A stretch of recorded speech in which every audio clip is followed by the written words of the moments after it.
Kung kaya ang paksa na pag-uusapan ay matagal na rin pinagtatalunan. Alin wika ba ang dapat na mas paglagahan? Ang pinigagurang ba? Ang kinagisna? I am Jan May Bogate, designated as a judge. I am tasked to supervise and later to decide. I wish I not to prolong your agony. Listen and contemplate. Debate to poverty. Di siya may kureyang ang aking pangalan, tagapagtanggol ng wikang kinagisnan. Sa debate ako'y walang aatrasan sa aking lalaban. I am Omer Ryan II, a grade 6 graduate student. My presentation proves that English is the best among the rest. No one can stop me, nor intimidate me. Anytime, anywhere, I am always ready. Nagkano ako na ang siyang taon na. Ang tanong ko sa'yo'y Pilipino ka ba? Sana ang tulad mo matalino sana. Kahit sumalas ay utak kanyaga. Sapagkat kung ika'y isang Pilipino, isala kung gayon ika'y nakapiko. Hindi tulad ngayong dalamong anino ay asal at tiyang Amerikano. By heart and by thoughts, I'm a Filipino and I love this country just like the way you do. But nationalism is not a language alone. We should be practical for our life to go on. As we enter the stage of globalization, English will be our tool for communication. We need not study our own native language. Schools should choose English in the search for knowledge. Isang kaibangan ang iyong tinuran, mismong wika natin ay kalilimutan. Kung lahat ng Pinoy ang utak ay ganyan, mas lalong kawawa itong ating bayan. Ang hindi magmahal sa kanyang salita, dapat na isa sa kanyang mantika. Kung Pilipino ka sa isip at gawa, patunayan mo kinaging sa salita.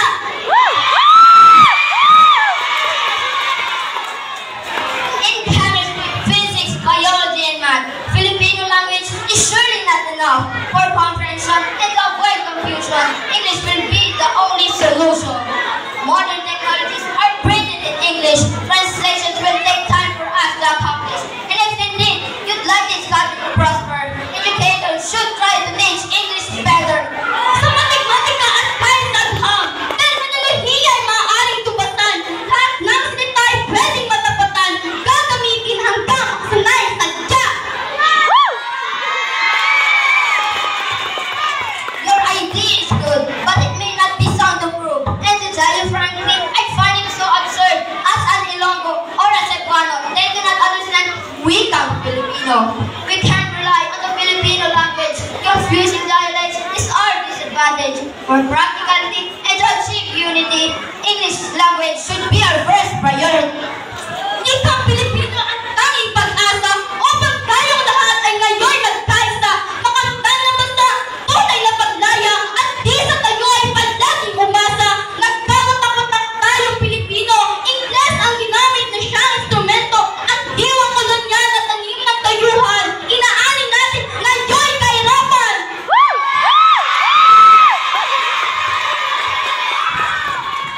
Our people were poor. That's blame the government for they have done nothing for our improvement. But English language cannot be culprit. In fact, it is a must. People should master it. Our avenue to progress is the English language. Unlike other Asians, it is our advantage. Fluency in English of our migrant workers is fully appreciated by foreign employers.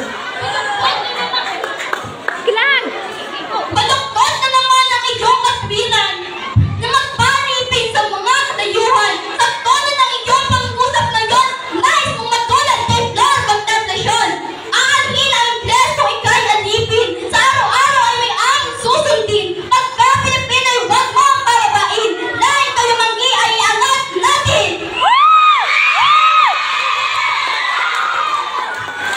I am not done waiting for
pa rin siya. How about giving him another loud applause as a prize bracket for Nathan Oparsion? Di naman kolonyal ang maging practical, bagkus ay pag-iwas sa pagiging hangal. English ang kailangan ng kahit sino man, katotohanan iyang di katanggihan. Ang English ay kailangan ng wikang universal, isang sandigan ng mga pag-aaral. Walang bansa kaya mamulan magkita kung sa wikang English ay hindi aasa. I dare to disagree. That is the policy. For those who would listen, please hear now my plea. The Japanese prove us the business economy, using their own language achieve prosperity. And then we have China, Taiwan, and Malaysia, using their native tongue, they dominate Asia. We Filipinos and should appreciate our own to liberate ourselves from any subversion.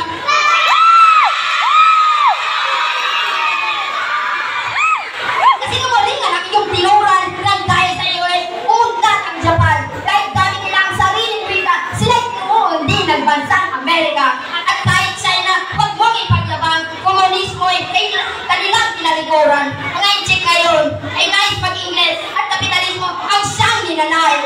Capitalism is the root cause of evil. Countries are exploited even against their will. And the English language that I'm using now discriminates people who do not know how. Fluency in English is not measurement of person's intellect or country's achievement. For us, Filipinos, it is a manifest of how we clarify colonial interests. I accept we need to learn more of English, but we should be master of our own language first. Because there is no reason for our race to exist kung ang wika natin na may maalis.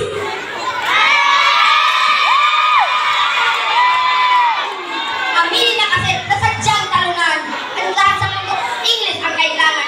Kahit sa internet, sining at musika, sa English ay walang higit pang dakila. But then I must admit, we did not to forget. Yes, we should also use the language we know the best. Kung ang wikang English ay pag-aaralan, wikang Filipino ay huwag kaligtaan. Narinig na nga ang ulit tinuwan! Wikang Pilipino, huwag kalilimutan! Ipagulong lagi ang sarili natin! Pag-ibig sa bayan, lalong paigin! Thus, we should be master of our language first. At the same time, we try to learn of English of our the best. And perhaps, in the end, our country will prosper through unity and harmony. Our life will be better.